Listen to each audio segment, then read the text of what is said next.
ভিডিওটি junior homeopathic চিকিৎসক বন্ধুদের দেখানোর জন্য এবং শেখানোর জন্য। একটি নতুন অ্যাঙ্গেলে প্রেসক্রিপশন করছি, কতটা ফলপ্রসূ রেজাল্ট হয় সেটাও বোঝা যাবে আমার এই ইন্টারপ্রিটেশন অফ দ্য সিমটমসের উপরে। কেস টেকিং করার পরে আমাদের বিভিন্ন হোমিওপ্যাথিক চিকিৎসকরা বিভিন্ন রকম ঔষধ আমরা প্রেসক্রিপশন করে থাকি, যার জন্যেই একটা রোগীকে 10 জন হোমিওপ্যাথিক ঔষধ দিলেও, হোমিওপ্যাথিক চিকিৎসক ঔষধ দিলেও কারোর সাথে অনেকের মেলে না। এক একজন এক একটা চিন্তা ভাবনা থেকে প্রেসক্রিপশন করে। কোনটা একেবারে সঠিক বা ভালো সেটা কি করে বোঝা যাবে? সেটা একমাত্র বোঝা সম্ভব রোগীর ঔষধের কার্যকারিতার উপরে। 1 মাস, 2 মাস, 15 দিন, 20 দিন, তারপরে রোগী কতটা সুস্থ হলো তার উপরে কোন ওষুধটা সঠিক সেটা বলা যাবে। তো এই ওষুধ সিলেকশন অনেক কিছুর উপরে নির্ভর করে। যে পদ্ধতি বা কারণের উপরে ঔষধ সিলেকশনটা নির্ভর করে তাকে আমরা বলি analysis and evaluation of symptoms. Symptoms বা লক্ষণগুলিকে গুরুত্ব দেওয়া, উপলব্ধি করা, অনুভব করা, চিন্তা ভাবনা করা। তাই অ্যানালিসিস এক একজনের এক এক রকম হতে পারে। এই ভদ্রমহিলার আমি একটি ওষুধ প্রেসক্রিপশন করছি, কয়েকটা সিমটম অ্যানালিসিস করে কি কেমন থাকে, কেমন কাজ হলো সেটা বোঝা যাবে এবং আমার অ্যানালিসিস ঠিক হলো কিনা জানানো যাবে। ওনার কমপ্লেনটা কি? The main complaint of the gentle lady aged about 35 years, frequent urging for stool for last 2 years। গত 2 বছর ধরে ওনার ঠিক সেই নাক্স ভূমিকার আমাদের সিমটমসের মতন বারবার স্টুলের আর্জিং হয়। দিনে 15-20 বার, এখন একটু কম হচ্ছে, কখনো 10 বার, 8 বার, 12 বার। তাহলে ফ্রিকোয়েন্ট আর্জিং ফর স্টুল গেলে কি অল্প হয় মল ত্যাগ, না একেবারে হয় না? হয় অল্প। স্যাটিসফ্যাক্টরি মনে হয় যে ক্লিয়ার হয়ে গেল, না বসে থাকতে ইচ্ছে করে? মনে হয় যে এবারের মতন ঠিক হয়ে গেল, তারপর তুমি চলে এসে কাজকর্ম করো, আবার হয়তো বেগ হলো। তাহলে মার্কুরিয়াসের মতন বসে থাকতে ইচ্ছে করে না, যেটুকু হলো। কিন্তু ওই ফ্রিকোয়েন্ট আর্জিং 2 ঘন্টা, 3 ঘন্টা, 4 ঘন্টা পরে সারা দিন রাতে এরকম 15-20 বার হয়ে চলেছে। এর সময়ের কোনো ব্যাপার নেই, যে প্রায় লক্ষ্য করে দেখেছো আমার সকালের দিকেই বেশি হয়, কি বিকালের দিকে বেশি হয়, কি রাত্রের দিকে বেশি হয়। ঘুমিয়ে থাকলে হয় না, ঘুম থেকে জেগে গেলেই জেগে যাওয়ার সঙ্গে সঙ্গে কি পায়খানা যেতে হয়? দেরি করে দেয় না? আর এছাড়া অন্যান্য সময় তো হয়, কিন্তু সকালবেলা ঘুম থেকে উঠলে আর দেরি করে দেয় না, তখন তাড়াতাড়ি যেতে পারলেই ভালো। So urging aggravates in the early morning, এটা লেখে নিই। Urging aggravates early morning. ঘুম থেকে উঠে লেট করতে পারে না, সঙ্গে সঙ্গে পায়খানা করতে বা মলত্যাগ করতে দৌড়াতে হয় ব্রায়োনিয়া ন্যাট্রাম সালফার এলোসোকোটিনা। আর একটা ওষুধ ওনার আছে মাইগ্রেন, মাথার যন্ত্রণা, সেটাও প্রায় 7-8 বছর ধরে ভুগছে। রোদে গেলে বাড়ে, সানহিট, চাপলে কমে, প্রেশারে মাথার যন্ত্রণা। এরও কোনো কারণ মনে পড়ে না? কী কারণে আরম্ভ হলো? এমনিতেই দেখছো পরপর হচ্ছে, সময় নেই, রোদে গেলে বাড়ে, আগুনের তাপে বাড়ে, স্টোভের কাছে বা উনুনের কাছে গেলে বাড়ে, রোদে গেলে বাড়ে। এই দুটোই কমপ্লেন, কিন্তু দুটোই খারাপ। মাথার যন্ত্রণা, মাইগ্রেন টাইপ অফ হেডেক 7-8 বছর ধরে হচ্ছে, আর পায়খানা লাগলে দেরি করতে পারে না, বা প্রায় 10 বার 12 বার করে একটা আর্জিং অফ স্টুল, যেটা খুব অস্বস্তিদায়ক, কোথাও যাওয়া বেরোনোর পক্ষে মুশকিল। এই মাথার যন্ত্রণা ডান দিক বাঁ দিক বেশি কম বোঝা যায়, এরকম কোনো কিছু বোঝা যায় না, তবে গরমে বাড়ে। এমনি শরীরে শীত বেশি না গরম বেশি? না, গরম বেশি। তাহলে আমরা সিমটমগুলো যদি রেকর্ড করি, পরপর দেখি ওনার গরম বেশি, হট পেশেন্ট। হাত পা জ্বালা পোড়া করে, হাত পা গরম, দেখি হাত পা গরম। জ্বালা পড়া করে না। ঘুমালে মুখ দিয়ে লালা পড়ে? না। লালা পড়ে না, লালা পড়ে না। খাবার দাবারের মধ্যে সবথেকে বেশি পছন্দ কি? মাছ। মাছ। অপছন্দ কি? মিষ্টি। মিষ্টি। মিষ্টি খুবই অপছন্দ। খুবই অপছন্দ। মিষ্টি খুবই অপছন্দ। এই নোট করলাম, অ্যাভারশন টু সুইটস। মিষ্টি খুবই অপছন্দ করে। মাছটা পছন্দ করে, ডিজায়ার ফর ফিশ। তাহলে মাথার যন্ত্রণা রোদে গেলে বাড়ে, গরমে বাড়ে। মাস 5-6 আগে একবার একটা চর্মরোগ হয়েছিল। কোন জায়গাটায় হয়েছিল স্কিন ডিজিজ? এই লাভের কাছে। পেটে হয়েছিল, অ্যারাউন্ড দ্য আমেরিকাস। শুকনো ছিল না রস পড়তো? রস। রস পড়তো। পাতলা জলের মতন রস পড়তো না আঠালো? আঠালো। আঠালো রস পড়তো। আর রাগ কেমন? মেজাজ? মেজাজ এখনই মেজাজ, আবার এখনই ঠিক হয়ে যাবে। চট করে রাগ হয়, তবে বেশিক্ষণ থাকে না, তাড়াতাড়ি ঠিক হয়ে যায়। সহজে কান্না পায়? জি। সহজে কান্না পায়। গান বাজনা ভালোবাসো? না। অল্প অল্প ভালোবাসো না, নাকি একেবারেই না? না, সময় থাকে না। অ্যাভারশন টু মিউজিক, গান বাজনা একেবারেই পছন্দ করে না। এই পেশেন্টের জন্যে উনি অ্যালোপ্যাথি অনেক করেছেন।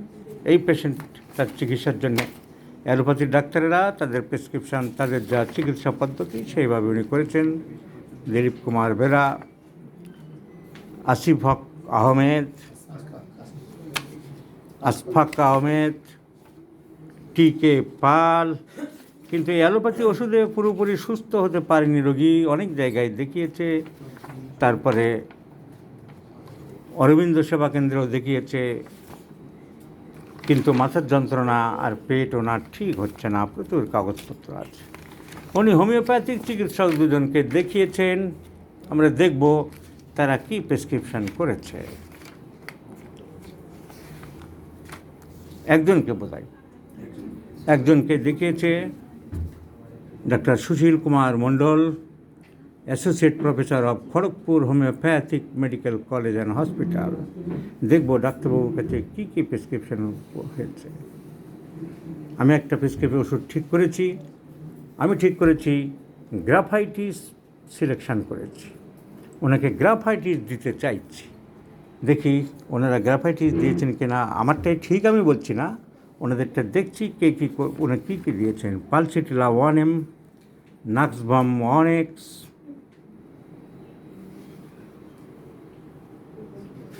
সব বোঝা যায় না, যেগুলো বোঝা যায় aloes 30, thuja 200, chaparro mother,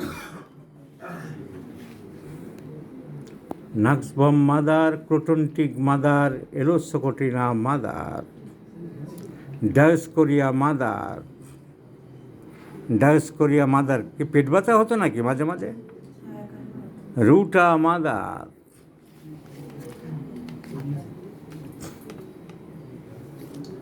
doctor Sushil Kumar Mondal, associate professor of Kharagpur homeopathic medical কলেজের কাছে উনি অনেকদিন দেখিয়েছিলেন। থুজা 200, আর্সেনিক্যাল বা 3। তা মোটামুটি যা বোঝা গেল, আর্সেনিক্যাল বা 3, pulsatilla 1M, thuja 200, nux vom mother, croton tig mother, aloe socotrina mother, dioscorea mother, nux vom mother, croton tig mother, ruta mother, এসব ওষুধ পড়েছে। গ্রাফাইটিস উনি দেননি, কিছু অনেক মাদার এবং থুজা পোটেন্সির মধ্যে থুজা, পালসেটিলা, এইসব ওষুধ পড়েছে। এখন এই যে গ্রাফাইটিস আমি প্রেসক্রিপশন করতে চাইছি, হোমিওপ্যাথি চিকিৎসক যারা উপস্থিত আছো, তোমাদের ওপিনিয়ন ঠিক আছে? কেন তোমাদেরকে নিজেদের কোনো ওষুধ মনে আসছে না যে এইটা দিলে ভালো হতো? কেন? স্যাডনেস আছে, মোটা আছে। স্যাডনেস তুমি কী করে বুঝলে? হালকা দেখে যতটা বুঝি নিজের দেখে কারো বোঝা যায়? স্যাডনেস মানে মন মেজাজ খারাপ। হালকা। তুমি এখানে বসে মিষ্টি আছে, খাই না, মিষ্টি খায় না। হুম। আর চর্মরোগ হতো। গ্রাফাইটিসের কন্ট্রা ইন্ডিকেশান অনেক। এই রোগীর গরম বেশি, গ্রাফাইটিস চিলি পেশেন্ট। গ্রাফাইটিসের কন্ট্রাইন্ডিকেশান অনেক বেশি, গ্রাফাইটিসে ভেরি ভেরি চিলি পেশেন্ট, কিন্তু এই রোগী গরম। গ্রাফাইটিস মাছ অপছন্দ করে, অ্যাভারশন টু ফিশ, গ্রাফাইটিসে fish aversion. Graphites is the only medicine first grade. Aversion to fish, chilly patient, aversion to fish, গ্রাফাইটিসের সিমটম।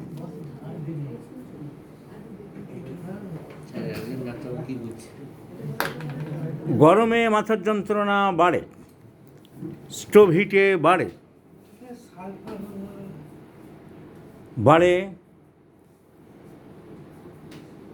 তাহলে গরমে সব রিলিফ হয় গ্রাফাইটিস, কিন্তু এনার মাথার যন্ত্রণা গরমে বাড়ছে। So heat aggravates contraindication of graphites. গ্রাফাইটিসের আমি আলাদা করে ওনাকে জিজ্ঞাসা করলাম, গ্রাফাইটিসে অ্যাভারশন টু পার্সোনাল অ্যাফেয়ার্স, যে শব্দগুলো বলা যায় না সব জায়গাতে, অ্যাভারশন টু এস, হাজব্যান্ড ওয়াইফ রিলেশন, গ্রাফাইটিস পেশেন্টটা খুব একটা পছন্দ করে না, বাট তার মধ্যে সেরকম কোনো সিমটমস নেই। So aversion to question et cetera, যেটা গ্রাফাইটিসের একটা মেন সিমটম, সেটা ওনার নেই। মেনস্ট্রুয়েশন লেট নেই, স্ক্যান্টি নেই, লিউকোরিয়াল ডিসচার্জ বা হোয়াইট ডিসচার্জ প্রায় গ্রাফাইটিসে থাকে নেই। তাহলে গ্রাফাইটিসের মতন শীত কাতুরে নয়। মাছ খেতে একবারে অপছন্দতা ওনার বরং গরম বেশি। মাছ খেতে অপছন্দতা নেই, মাছ পছন্দ করো। হিট অ্যাগ্রাভেটস নয়, হিট প্রেফার্স গ্রাফাইটিস, ওনার উল্টো। অ্যাভারশন টু কোয়েশন ওনার নেই। মেনস্ট্রুয়েশন নর্মাল, গ্রাফাইটিসের লেট স্ক্যান্টি হয়, লিউকোরিয়াল ডিসচার্জ থাকে, এসব নেই। বেশিরভাগ সিমটম গ্রাফাইটিসের নেই। সাধারণত গ্রাফাইটিস রেপার্টরি করলে বা চিন্তা করলে আসার কথা না, কিন্তু আমি গ্রাফাইটিস দিতে চাইছি। একজন চিকিৎসক এখানে এসছেন, তিনি সালফার বলতে চাইছেন। কেন বলছেন সালফার? আর্লি মর্নিং স্টুল অ্যাগ্রাভেটস, এছাড়া তো দিনের মধ্যে অনেকবার হচ্ছে, আরও 10-12 বার। ওটা একটা আছে সিমটম। সালফারের আর কি পেলেন? একটা দিয়ে তো আর হবে না। সকালে ঘুম থেকে উঠলেই স্টুলের আর্জিংটা হয় সালফার। সালফার একদম দেখতে হবে গায়ে হাত দিলে লেগে যায় কিনা। গায়ে হাত দিলে লেগে যায়, কোন বইয়ে পেলেন সালফারের? আমাকে বলুন, সেই পৃষ্ঠা নম্বর দেখবো। এরকম কোনো সিমটম তো পাইনি যে গায়ে হাত দিলে রেগে যাবে সালফার। কোত্থেকে মন গড়া সিমটম বের করেন আপনারা? গায়ে হাত দিলে রেগে যায় সালফার কোথায় আছে? কিন্তু আমি দেখা দিচ্ছি, আমি বের করে দিতে হবে আপনাকে। না আন্দাজে কেন কথা বলবেন? গায়ে হাত দিলে রেগে যায় এরকম কোনো কথা আছে সালফারে? তো সালফারের একটা সিমটম আছে, সাপ্রেশন অফ স্কিন ডিজিজ, ওখানে মলম লাগিয়েছিলে, কিন্তু তার সাথে এই রোগটার সম্পর্ক নেই। এটা স্কিন সাপ্রেশন হয়েছিল 6 মাস আগে, ওনার রোগ হয়েছে তার অনেক আগে। এটা একটা কারণ, সালফারে স্কিন ডিজিজ সাপ্রেশন করে রোগ হয়েছে কিনা। স্কিন ডিজিজ সাপ্রেশন করে ওনার মাথা ব্যথা হয়নি, পেটে রোগও হয়নি, ওটা হয়েছে 6 মাস আগে। সালফারের একটা মাত্র সিমটম আছে, আর আছে গরম। সালফার গরম, হট পেশেন্ট, সব কিছু গরমে বাড়ছে, এটা আপনি বলতে পারেন। যেটা আসল পয়েন্ট সেটা বলুন। আপনারা ওই একটা কোত্থেকে লাইন বলে দিলেন। সালফার আপনি বলুন যে সালফারের গরম বেশি, সব কিছু গরমে বাড়ছে, ওনার মাথার যন্ত্রণা, সকালে ঘুম থেকে উঠে মলত্যাগের বেগ পায়, এই দুটো ওষুধ আপনার সালফারে আছে, আর কিছু আপনি সালফারে পাবেন না। গ্রাফাইটিসের ইন্ডিকেট করছে কিন্তু রোগী শীত কাতুরে, সালফার শীত কাতুরে নয়। সালফার মিষ্টি ভালোবাসে, এই রোগী মিষ্টি ভালোবাসে না, আদৌ ভালোবাসে না।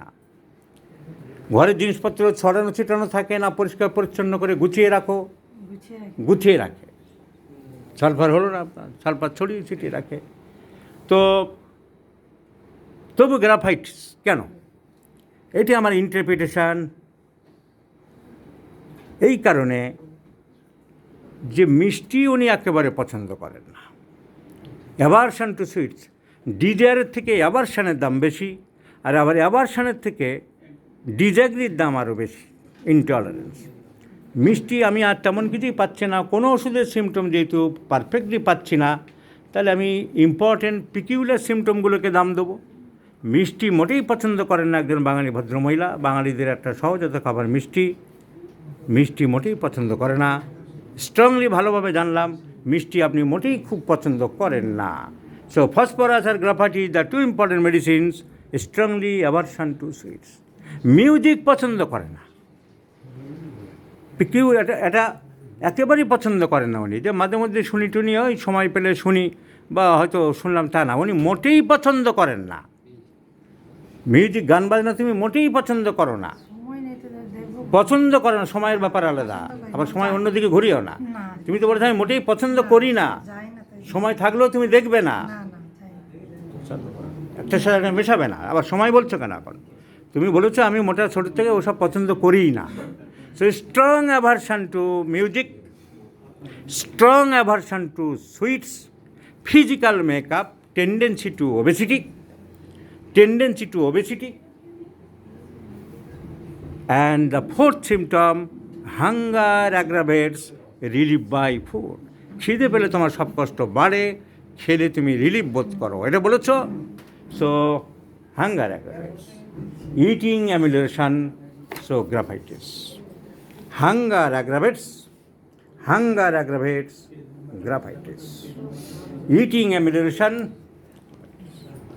সো অনেক সিমটম গ্রাফাইটিসের কন্ট্রাইন্ডিকেশান থাকলেও রোগী গ্রাফাইটিসের মতো চিলি নয়,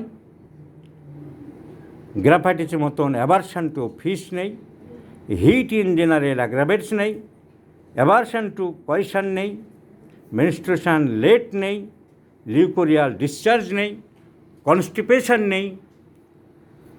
তবু আমি গ্রাফাইটিস সিমটম বাই অ্যানালিসিস ঠিক করলাম। Strong aversion to music, strong aversion to sweets, hunger aggravates, weeping disposition, সহজে কান্নাকাটি করে, কান্না পেয়ে যায়। অ্যান্ড যে স্কিন ডিজিজ হয়েছিল 6 মাস আগে সেটা ড্রাই ছিল না, দ্যাট ওয়াজ গ্রাফাইটিস ক্যারেক্টার। রসটা চটচটে হতো, সেটাই ইন্ডিকেট করে দেয় যে রোগীটা গ্রাফাইটিসেরই হবে। তার কারণ চর্মরোগটা চটচটে রস বেরোতে কেন, আঠালো রস বেরোতো। So graphites is the choice of medicine in my opinion, my friends. So no nux vomica mother, no Kurchi mother, no Dascoria mother, no Elos mother, no Naxbam mother, no Pulsatilla 200, no Thuja 200. I think by my analysis, by my interpretation, by my ecumenic intelligence, graphitis is the choice of medicine. Let's see the result after 2 months, what the patient will say. So I think graphitis will improve the patient a lot. I shall share you, my friends.